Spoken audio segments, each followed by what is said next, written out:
Hey dads, welcome back to another episode of the Daddiest Project podcast. I'm Evan Hill and this is Scat. You'll learn all about Scat in this episode. This is a great episode. We dive into actually a social media post which we dissected. It was one of those ones that caught my attention and I thought, is this legit? Actually, Scott thought, is this legit? I thought, this I think has a lot of truth to it. It has to do with a surgeon from Chicago and the question that he asked men in their 50s that were dying from a cardiovascular event. And he did this for 25 years and he found a very interesting pattern of answers. And so we go into this in depth and we explore another concept called the cave period of men. And there is actually a connection between these two things. And this is a really important episode. This is another one of these episodes that really important to listen to the whole thing as really it will enhance your life. It'll make your life a lot better and actually it can really help your marriage too. So enjoy. Warning, this podcast may cause excessive dad jokes, sudden bursts of motivation, and the irresistible urge to high-five yourself. Welcome to the Daddiest Project, where we help dads master the biggest and messiest project of your life, dadhood. I'm Scott Batcher, recovering perfectionist, dad of one teenage girl, and a guy who once didn't sleep for 6 months straight. And I'm Evan Hill, professional chaos coordinator, dad of 3 teenagers, and living proof that duct tape can fix a sippy cup temporarily. Each week, we'll hit you with real talk, dad hacks, and the kind of inspiration that doesn't require matching socks. Ready to level up? Let's build this dad life together. I saw this post on Instagram and I sent it over to Scott. And you know, we see these posts sometimes where it just I love the way you say it. What? I saw this post and I sent it over to Scat. It's like you're like a Wild West adventurer and you're talking about like some kind of turd in the pathway. And we see the scat here, and this scat tells us that the rodent was here 4 minutes ago and it ate grass and bugs for dinner last night. And scat. I don't know there why was some scat. I don't know why you said it. I ran like into that. some scat. But I think you've always said it that way. Like Welcome, Dr. Scat. I know you think I'm a piece of shit, but come on, please. Oh my god. Anyways, so I'm scrolling through Instagram and often there's these clips or messages that claim, you know, a study's been done and so on and so on. And I often wonder, how true is that? And this one was about men. It wasn't about scat. It was about men. And it was about a surgeon from Chicago. And he would ask his male patients that were in their 50s that were having a fatal attack, so a cardiovascular event of some sort, who their best friend was. And 90% of those men that died, their answer was either their wife or their kids. And in comparison, the claim was by the surgeon was that over the 25-year period that he was asking this question to his patients, the answer of the men that lived, the majority of them was that their best friend was a male friend. Yeah, and I think it's a great topic for us to talk about today. But before we get into it, I just want to go a little bit deeper than what Ev said. Ev sent me this series of posts. I don't know what that's called in Instagram, where there's like 5 or 6 different posts in a row on the one post. Is that something specific on Instagram? Is that called something for the cool it's cats? When there's the original, like the first photo, and then you can skip through other photos. And so in this case, it was the first part of the study, and then you could go deeper. So I sent you all of it. Yeah. Yes. And so all of the photos. So Ev a minute ago was like, and he wondered how true this was. No. He sent me the post and said, look at this. This is amazing. I said, mate, you can't believe everything you read on the internet. That's not what happened. That is 100% what happened. You 100% said, this is amazing. Look at this. This is incredible. And so you got to break it down a little bit and go, wait a minute. Okay, so this surgeon, he interviewed these people as they were having fatal heart attacks. That doesn't really make sense, does it? Because if you're having a fatal heart attack, you're probably not being interviewed. Yeah, there's already a hole in the story. There's already a massive hole in the story. Scott, he's quick. You can't get anything by Scat.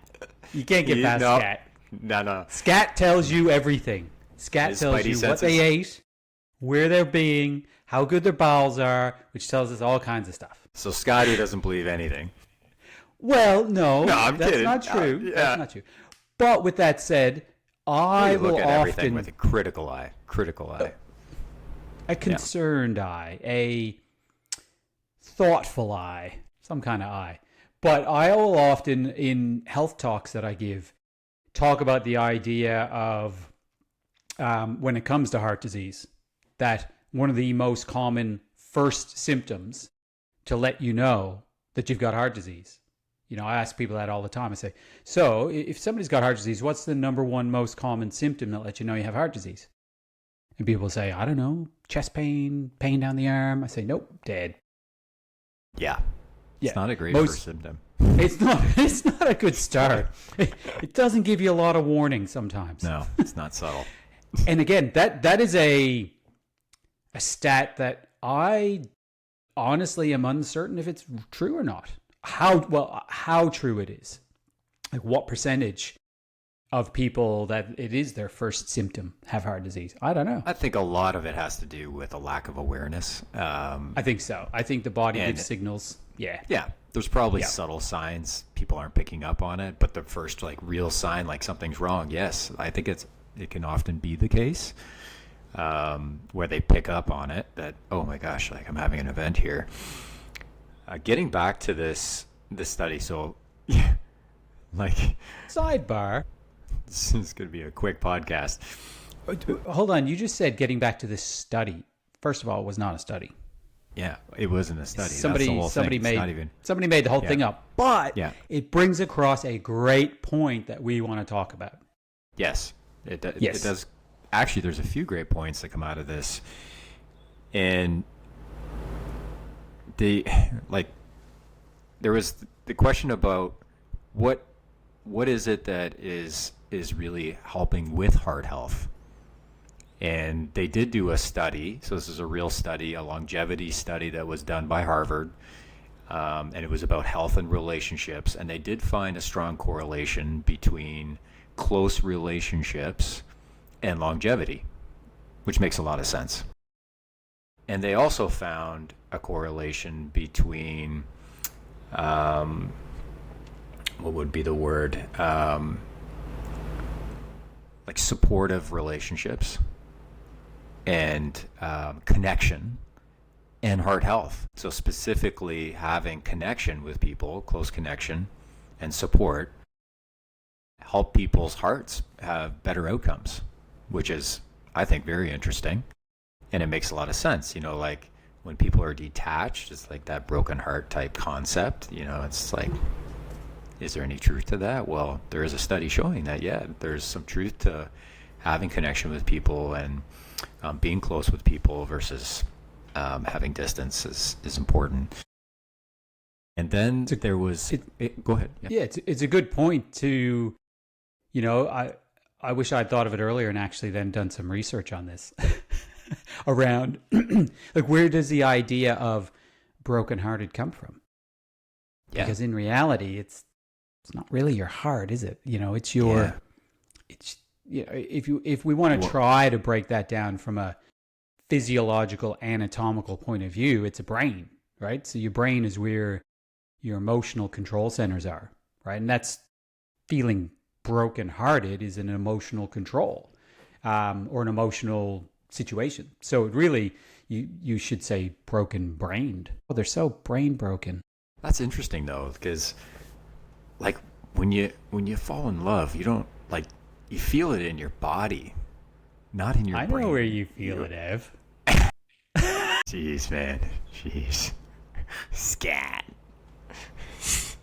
Unreal. Yeah. And then there's this. So it's obvious that we're better off as men to have closer relationships in our lives. This study, that's not a study, the heart surgeon guy who had asked this question to men over a 25-year period, we looked it up and there's no real evidence that happened, that this actually existed. We asked chat, and chat there was something on the internet that wasn't true? Yeah. I think this might be the last time, though, that happens. Okay, they fixed it. Yeah. I think so. Good. I think it was just this. Okay. I think it slipped by and, somebody might have made it up. And there might be some elements of truth to it.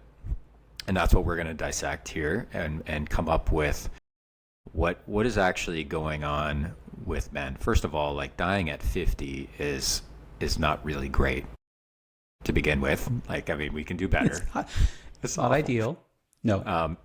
And with Daddiest, we're talking about optimizing our life, our performance, our connection, our passion, for life and the relationships we have in our life.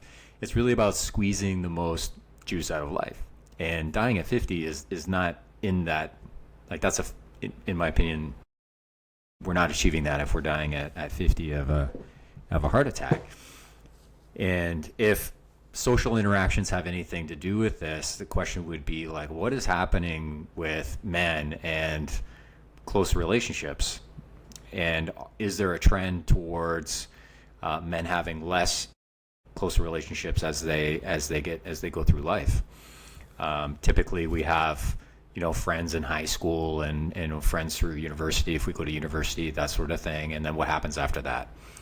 And so there was this period of the age of 30 to 45, which I think it was termed the crunch years or something along those lines, where there's a lot of pressure on. I call it the cave. On the men. The cave. Yeah, the men have to go into the cave. Oh, yeah. Right? And so things hunker down. You've got your career taking off. You've got a marriage. You've got young kids. And financial pressures are mounting. Mortgage probably, all you've got those to pay things, for your right? So kids and the food and So the men go into the cave and they stay there for 5, 10, 15 years. And it becomes difficult to figure out how to get back out of the cave. Right? So and just to dive into the cave thing again. Yes. So what's really happening there is that time becomes more of a limited resource because they're spending their time and energy dealing with all that stuff, trying to make it all work. And so the one thing that a lot of men think is optional is that time with their friends versus those other things, and will tend to drop that off. And there was the way the passage, and I was doing some research on this, and they said that men tend to get together with side-by-side activities, meaning they get together and play sports together, for example, or a project together. They don't typically set up coffee dates and sit down and have a coffee compared to how women would be more likely to do that. And so men in this case, dads going through this cave period, are really trying to figure out where they can find their time and what they're going to do with their time. And it's their number one priority. And I think the part of this is the social. There's a social part of it too. It's family first. Take care of the home and spend time with your wife. Spend time with your kids. go to work, pay the bills, and it's like wherein it is like make sure you get together with your buddies once a week. Like that's not something that I think like generally a lot of men think about when they're going into that phase. Like that is an absolute priority for me, that I have my time with my buddies on a weekly basis. I think it's, for me, I wasn't like, that is non-negotiable. You know, like it was absolutely negotiable. Like I let it fade, and it was detrimental to me, absolutely detrimental. And I wrote about it in the Daddy's book under the play section, how that ended up having a huge negative impact in my life. And I think it was part of my demise. And I think it was part of the reason why I almost died. You know, I got really severely ill. And there was even though we've dissected this post about this surgeon, there was something that was said in there, and I thought there is quite a bit of truth to this, is that there's something about being around your buddies where you're able to really just let go. Like when you're with your kids, often you have to be on, like making sure that they're safe if they're outside, or like maybe you've got to like set boundaries and do timeouts and all that, and like just got to be on, make sure they don't choke when they're eating, and like, just be in that space. And then it talked about like with the wife, they talked about the wife and having to manage, the emotions of what's happening in that arena. And so like the dad's constantly trying to like juggle all these things going on the homestead. And I don't necessarily agree with all that, but I think there is some truth to that, versus being with buddies and being able to just completely let go and just let that nervous system I think when you say let go, we're not talking like Vegas, baby, we just mean like just all those responsibilities can just that's what I mean. Be put to the side for a little while. And I fully agree. And just in my own life, it's, maybe it's different for some dudes. Maybe they do go out for coffees. I don't. I'm going out golfing and mountain biking. Those are my two jams. I know basketball is your big one. And we do those side-by-side activities. And I want to give it's an interesting one, because women, they get together and they do tend to do more like coffees or spa days where they're sitting and conversing, and it's a big release for them. Whereas I don't know if it's a cultural thing or a hormone thing or a DNA genetic thing, but we get together and we play sport and we talk shit. Like a shout out to my buddy Nick. He's my golf buddy, and he's just had a bub. Bub's probably 4 months old right now, and when, just so everybody knows, a bub is a baby. Yeah, baby. A lot of people might think that's like a dog or like a baby. Bub. I got a bub. Yeah, okay. Yeah. Okay. Or a bunny rabbit. Had a bub. No, my buddy Nick had a baby. And in my mind, I said, man, my golf buddy's gone. That ain't happening. Like, there's no way. And he's like, we've got a plan. We're still gonna golf every week. And I'm like, yeah, sure. But he's done it. And hey, hats off. And hats off to him. And he said his wife, hats on, hats off.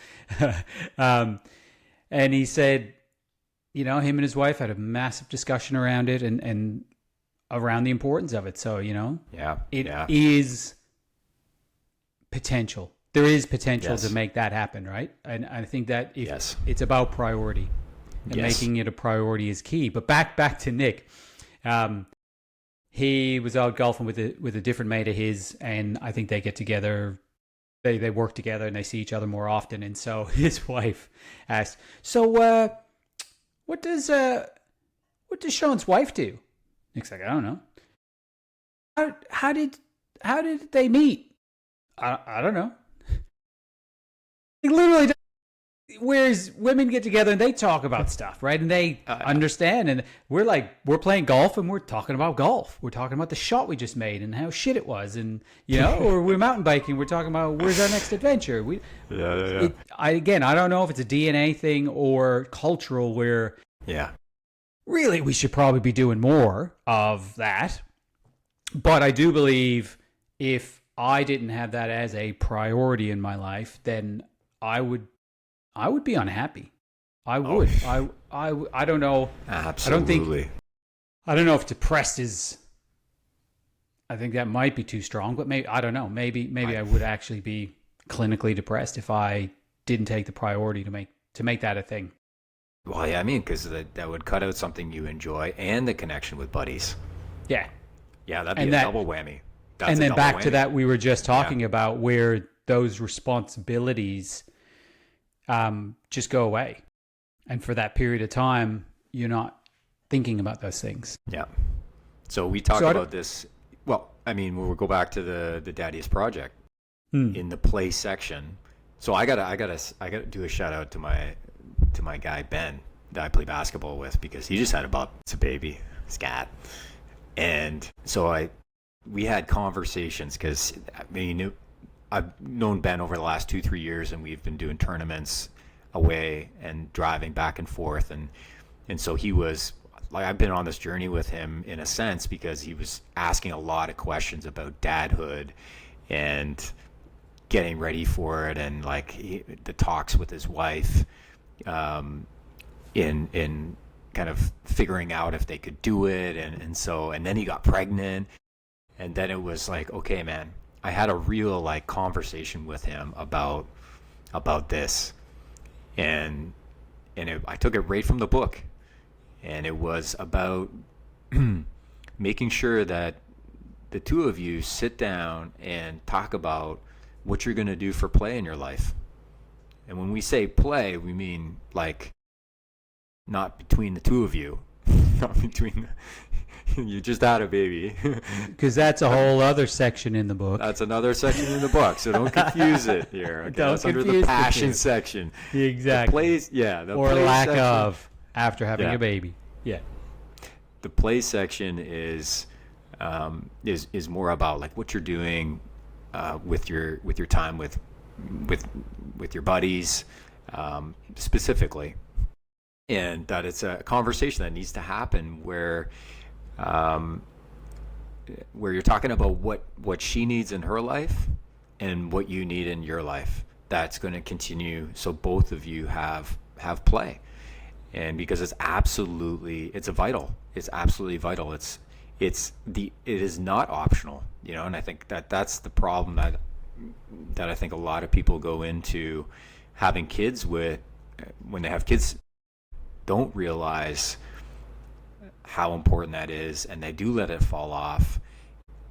And really, I think when we get back to this surgeon statistics scenario, and all that, we look at the Harvard study, the real take-home message is that it's absolutely imperative to maintain and continue to, on a regular basis, weekly basis, be connected to those relationships that are close to you. And obviously your relationship with your wife is an important part of that, and one with your kid, but it's not going to take the place of the male relationships in your life and what you do.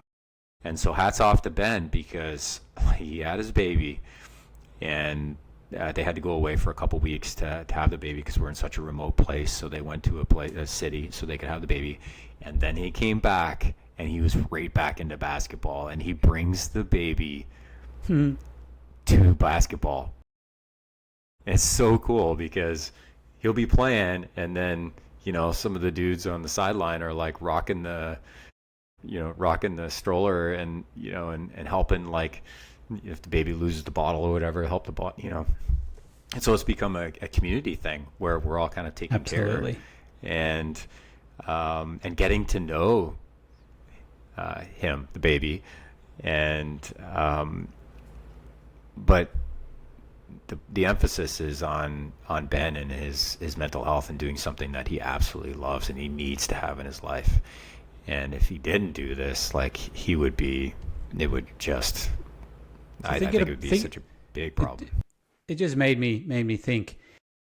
It's a thing here in Australia, and I'm wondering, your kids are a bit older, so you may not know, but maybe you will. Like, when I was growing up, 80s kid kind of thing, right? We just left the house and came back a few hours later. Like, it was just the way things were done back then. Totally.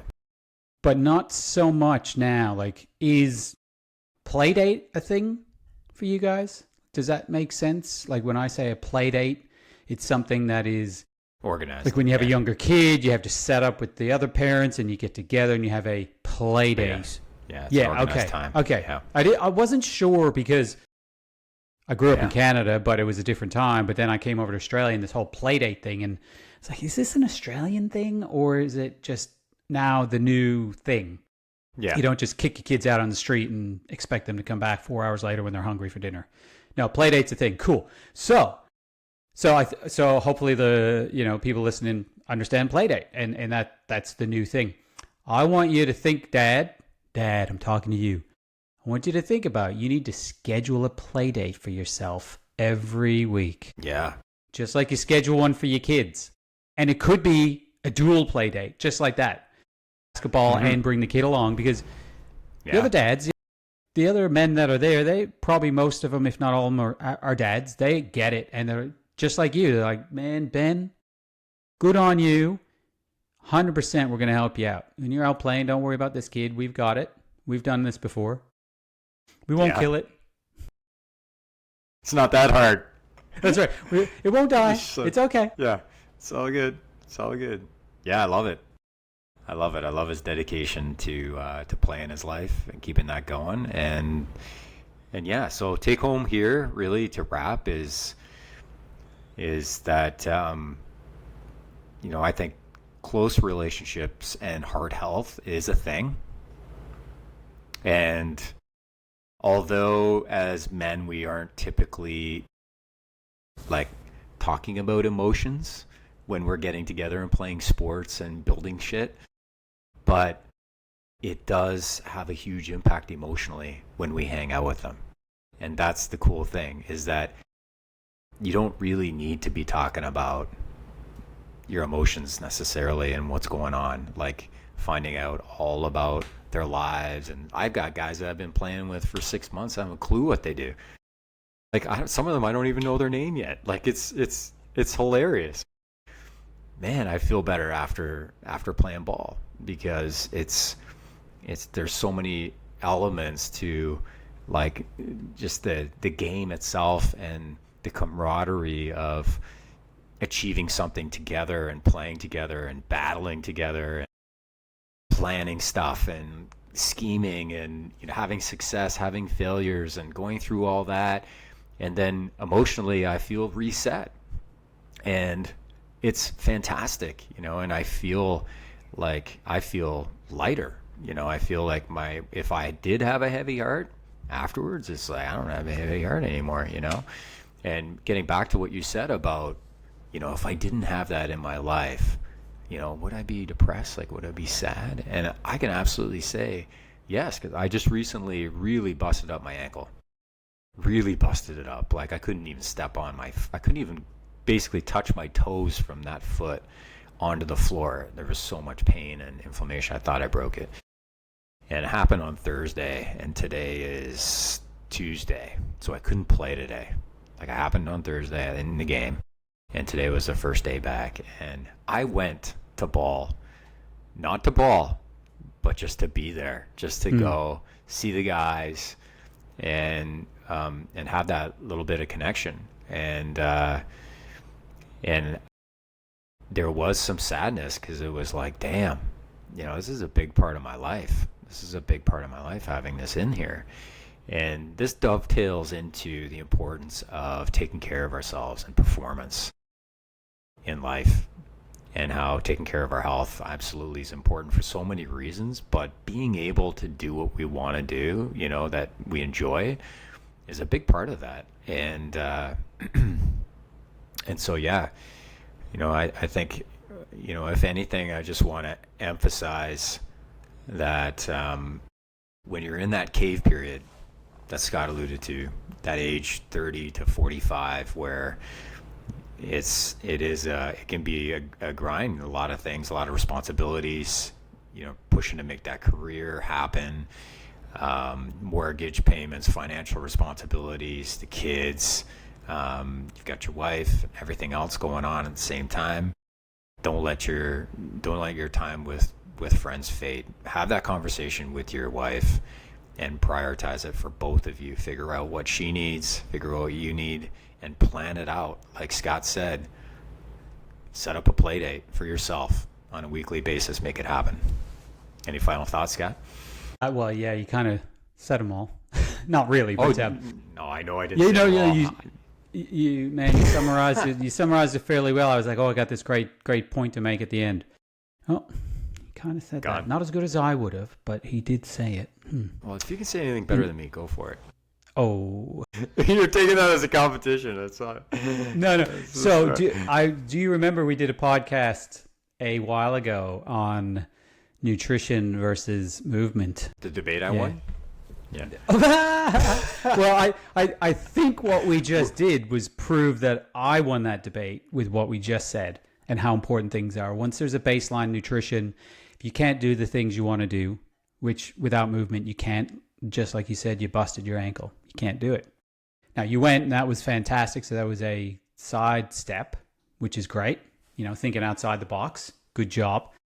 But back to Harvard and the isolation side of things, because it was that Harvard study basically said that men who are isolated, and essentially what that means is don't have friends, but also that would mean family's a big part of that, because I don't want dads walking away from this going, oh man, my family's just a big stress, I need my friends more, and then just go out and start hanging out with your mates more and drinking more or whatever the case is. That's not what we're saying.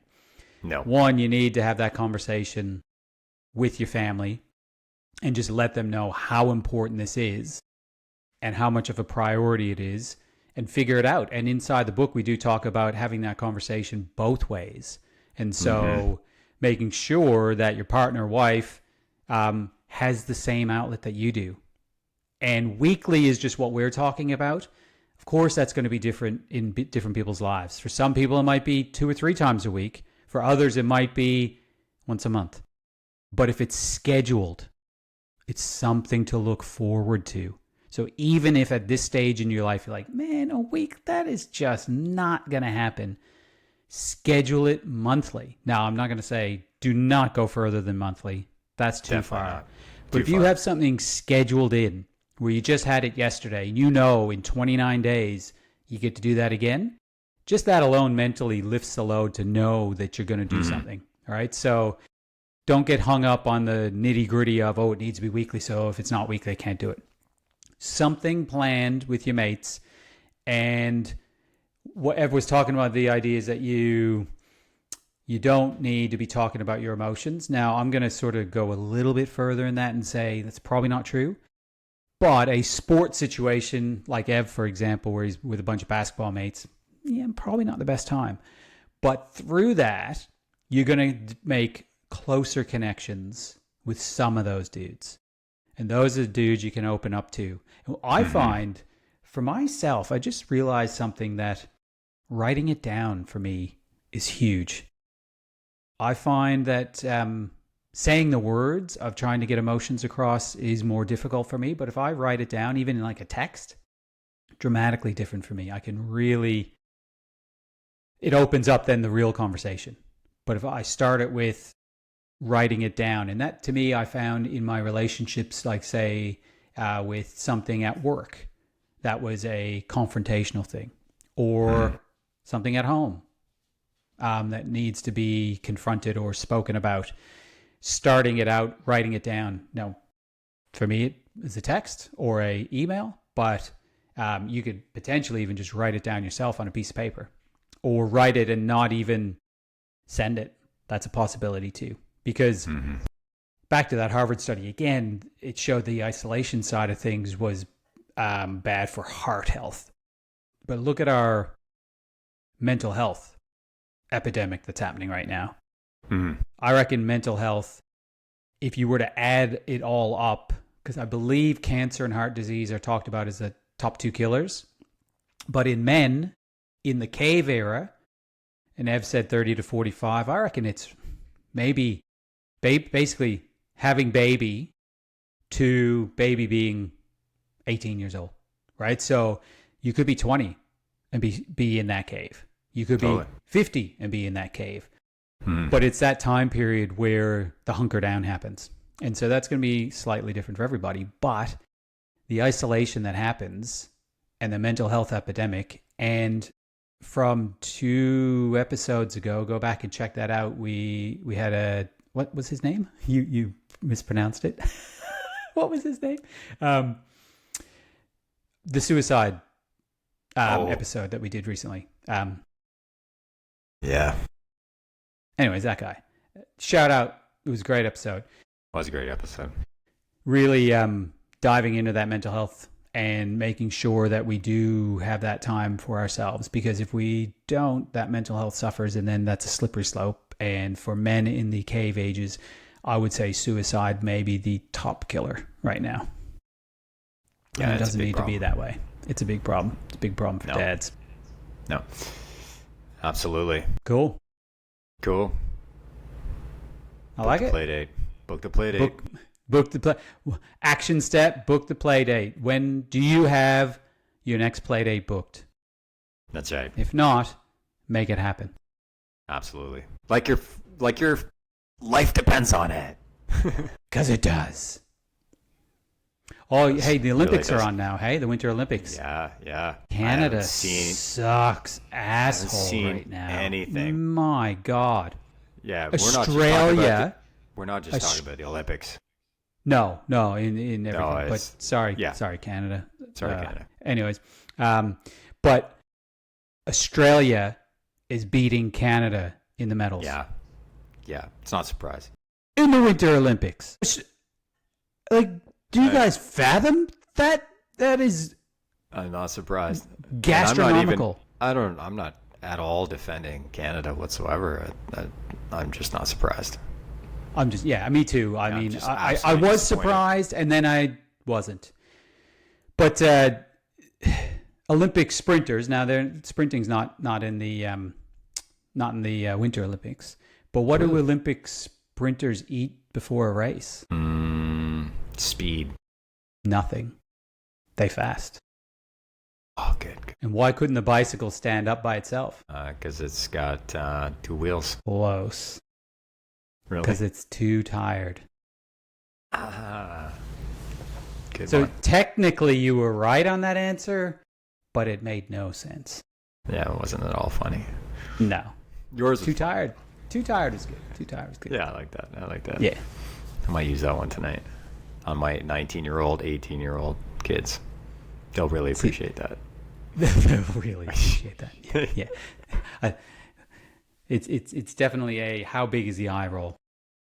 For sure. Yeah. Well, I get tons of eye rolls. I think the more into teenagehood they get, the more eye rolls. And it's not just dad joke stuff. It's just generally just speaking, anything. Just pretty much the words that come out of your face. Yeah. No, I'm there too. That's good. They don't even really listen anymore. Yeah. Just because they know whatever. Because I'm, as you might tell, quite the joker at home. Mm-hmm. Most words that do come out of my face are jokes, one way or another. Yeah. Maybe I brought it on myself. I like that. The words that come out of my face. I can't believe that your face said that. Your face almost tells me as much about you as your scat. Okay. Let's polish this. Let's polish this turd. All right, dads. Before you run into a scat, make sure you go to Amazon, pick up the Daddiest Project, and start the project. It's going to change your life. It's going to help your life be the best life it can be. I got to tell you a quick story. I met this young dad. He was from Zimbabwe in Phoenix, and he's my Lyft driver. And so I know these guys are making just pennies, like the amount that these companies like Uber and Lyft take from these guys and women that are driving. And so I like to, if I'm in a city for a few days, I like to make a connection, say, hey man, I'm willing to pay you direct. And that way I can schedule them through WhatsApp and get them, they'll come pick me up, and I don't have to like wait for some guy to like pick, and I know who it is and so on. Anyways, I made friends with this guy. And the last ride, I think it was $20 I was going to give him or whatever. And I told him that, I was going to send it to him. But on the ride, I was telling him about the Daddiest book, the Daddiest Project. And he's got 2 kids back in Zimbabwe, and his wife is in Zimbabwe, and he's trying to like get them into the U.S. And he said, how about instead of sending me the 20, you send me the book? How freaking cool is that? I'm like, dude, yeah, he's a sharp lad. He's going to do well. So yeah, the book is on its way, and it's cool. Spread the love. So yeah, get the book, guys, and continue the journey. Figure out the cave, because it's a real thing, but it doesn't have to destroy you. No, you don't have to get lost in the cave. And definitely don't have to trip over some scat. That's right. Don't trip over the scat in the cave. Oh, I love it. All right. See you next time, folks. See you next time. That's another episode in the books, dads. Remember, Rome wasn't built in a day, and neither was dadhood. True story. For more tools to build your best dad life, grab our book, The Daddiest Project, or join us at daddiest.com. And hey, if you learned one thing today, you're already winning. Even if that one thing was never trust a 3-year-old with glitter. Words to live by. Now go forth and dad like a pro.